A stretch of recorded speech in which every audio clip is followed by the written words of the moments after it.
Premier, visit King Island.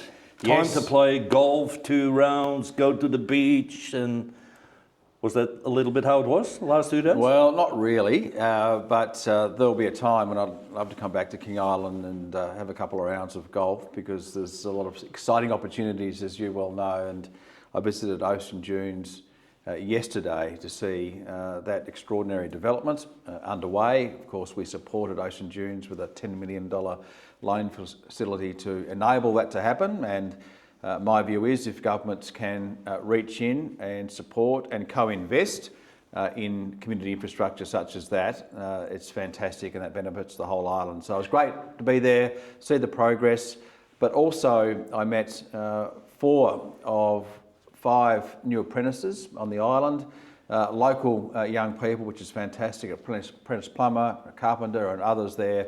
So that highlights the fact that these types of developments encourage young people to stay on the island and, of course, learn and continue to work and get a trade, which is fantastic. So that's a very long answer to your question. There'll be some time for some R&R. Had a great dinner last night at the King Island Golf and Bowls Club, which was fantastic, and it's been, and a few beers in the local pub as well, with some local people for them to be able to tell me the fortunes of the island and their concerns, which is of course what we should be doing as politicians that's listening. Now, building a stadium in Hobart is quite a big thing. Building 64 units on a small island like this is quite a bit of an undertaking too, isn't it? Yes, it is. But those units, plus the accommodation for employees, is also important. And I just see that critical mass of new accommodation opportunity, worker accommodation as well. It's always been one of those barriers to progress, if you like, and investment.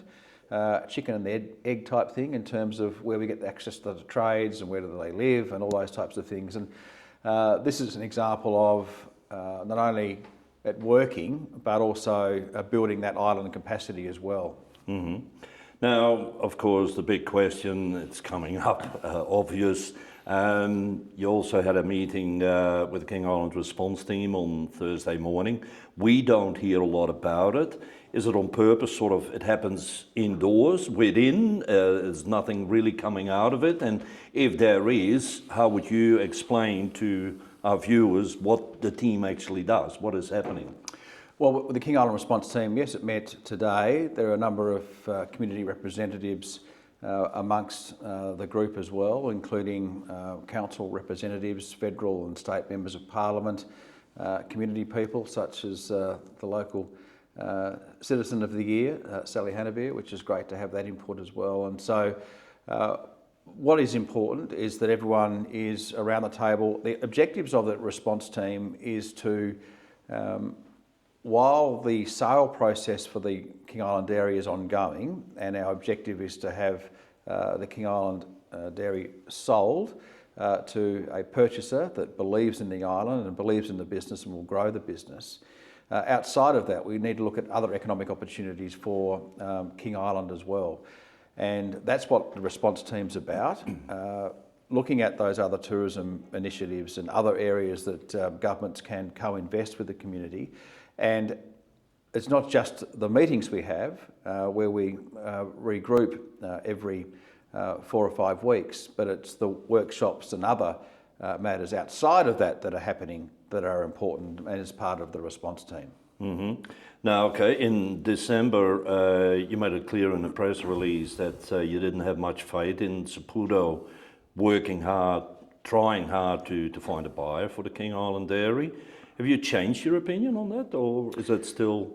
Well, those comments were real and needed, and they had to, Saputo, in my view, had to get an understanding of how I felt about their application, if you like, to finding a buyer.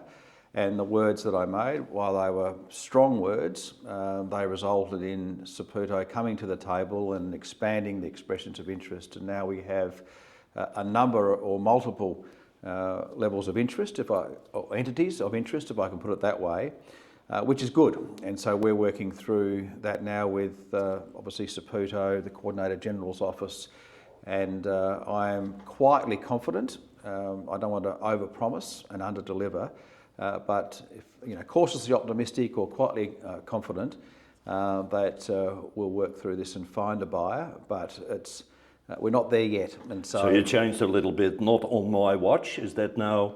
Could be on my watch, or is that still, because that's what you said last year? Yeah, I did, and I believed it, and that just highlights the passion that I have for this island, and the fact that I will work so very, very hard to ensure that the King Island Dairy is there for a long term. And we've spoken about this before, Wade, in terms of not only the importance of the jobs and the inputs that go into the King Island Dairy, and importantly the outputs, but also the economic value and the brand value that the King Island cheese brings to the dairy, brings to the island. Did you find it surprising that the staff have not received any further information than what they received in November 2023, that there was looking at closing the business? Representatives of Saputo in Melbourne have been to the dairy, have spoken to staff, and staff was told, and this is what they tell me, that person came in and said, "I'm sorry, I have no news." You think that's fair to workers whose future is on the line? How do they find another job here on the island? That should have been done in a different way, don't you think? Well, we'll do it our way, and Saputo will engage with their employees. And I know yesterday, and indeed this morning, Trevor, who supports the island, the leadership of the island, King Island Dairy, met with the workforce. I was there yesterday, and I met with a number of people working at the factory, and had good discussions and answered their questions as much as I possibly could, but also ensuring that we reflected that, I understand this is an anxious time for the community, and justifiably so. No one wants to see the dairy closed down. It's important, and people have life decisions to make, such as where their kids go to school and those types of things. So I understand people's anxiousness around the future and lack of certainty at this point in time. The important thing from the King Island response team is that the communique from those meetings go directly to the employees first, and so they get a statement from... But I haven't heard anything. Well, with respect, they do, after every King Island response team meeting, we do communicate with them directly via a communique. Is that what you call our way? We do it our way? Yeah, but also face-to-face as well, and there was an opportunity between shifts yesterday for people to come and speak to me directly, and I spoke to employees following the announcement of Saputo's sale and their expected exit in June this year, and that open communication is so very, very important, and I recognise that.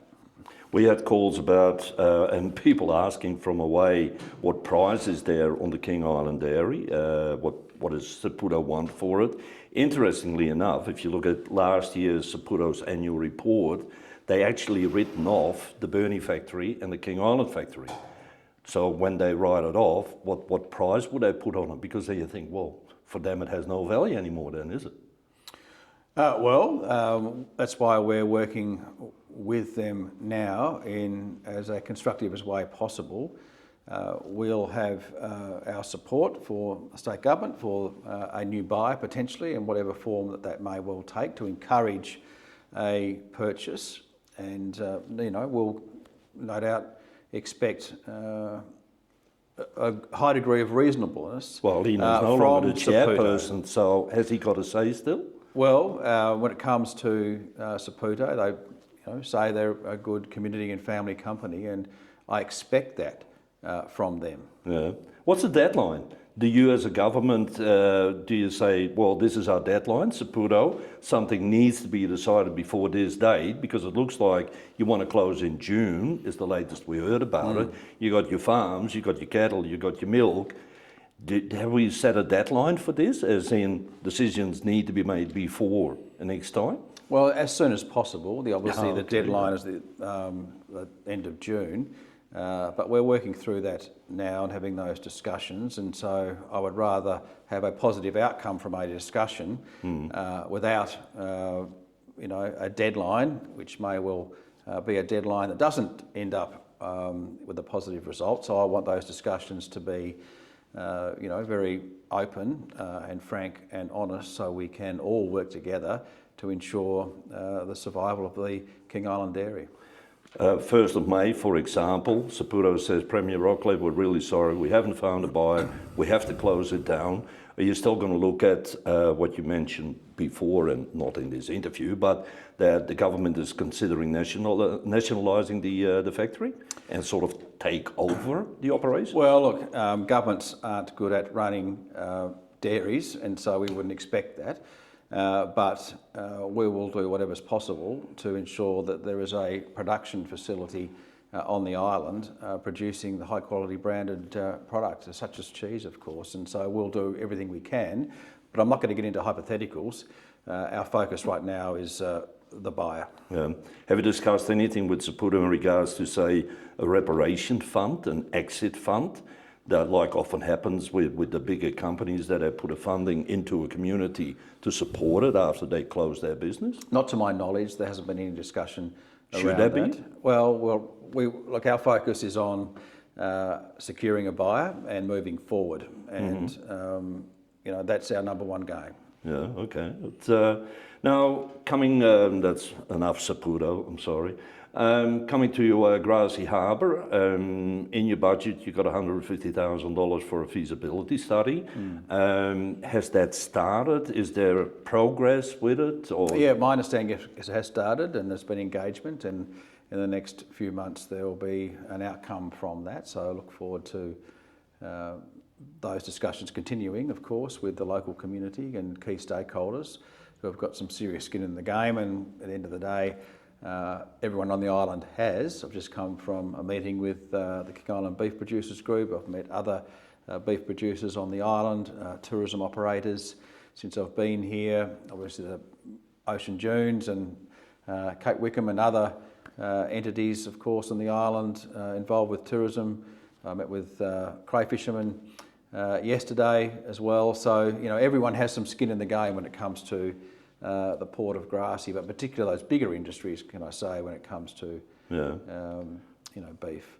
And what is the outcome we're aiming for with the port? That if we do a study, what is our aim? Because when you do a study, you aim for something. Are we going to make the port all weatherproof, 24 hours a day? Are we going to dredge it that bigger ships can come in? Any idea there? What plans we have with it?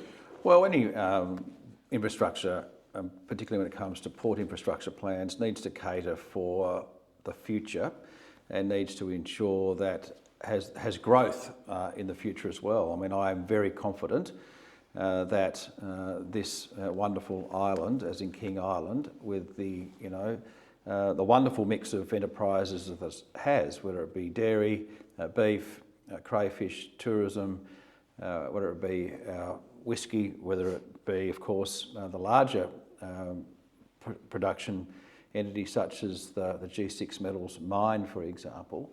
It has a very diverse economic opportunities, of course, and I want to see all those grow. And when all those enterprises grow, of course, you need the infrastructure to cater for that, which would include a port that can allow in larger vessels and more times of the day, cater for more rougher weather, if you like. And I've been representing the island for a couple of decades now, and there's been sailings missed because the weather's been too rough and those types of things, and that impacts on islanders. So future proofing and weatherproofing to ensure that the port is as reliable and as consistent as possible and cater for the needs of the community and a growing economy. Last time we spoke, we talked about the ambulance hub. You told me then that the plans were pretty much finished. Building would start in June of this year, be finalised in 26 in June. Is that still all on the plan? Look, my understanding is absolutely. That's a clear election commitment of ours, and looking forward to that. And when are we going to put the 2 community paramedics in place? Because that was also part of the... Yeah, and it's part of a broader, I think, the 27 more paramedics across the state, including 2 on King Island. So, starting... as soon as possible. I'll get that date for you, but looking forward to that as well. It's about a commitment of ours, recognising, of course, that the volunteers have played such a crucial role over the course of, forever, and having those 2 community paramedics will make a big difference. You caught up with the beef group, with some of the farmers, as you're well aware, and with the support also from your government last year with the drought-affected time that we had, and all the cattle of the island and fodder that had to come to the island. What's the feel you get with the farmers? Is it like, because the talk has been for quite a while that this is a once in a lifetime, but we also see climate change, so drought could come back in the near future. So the island has to prepare itself for it. The farmers have to prepare themselves. What is the feeling you got from the farmers talking to them? Well, the feeling was that this will not be once in a lifetime. It's a once in a lifetime event in the last 12 months. And 12 months ago, it was a very distressing set of circumstances. And having been on the island a few times over that period, and then, of course, you know, the well-being effects on individuals. And I'm very proud of the fact of the way that islanders grouped together and worked together. And worked with agencies such as local Department of Agriculture, the Farm Innovation Hub, Rural Alive and Well. There are a lot of organisations that came together and worked extraordinarily well.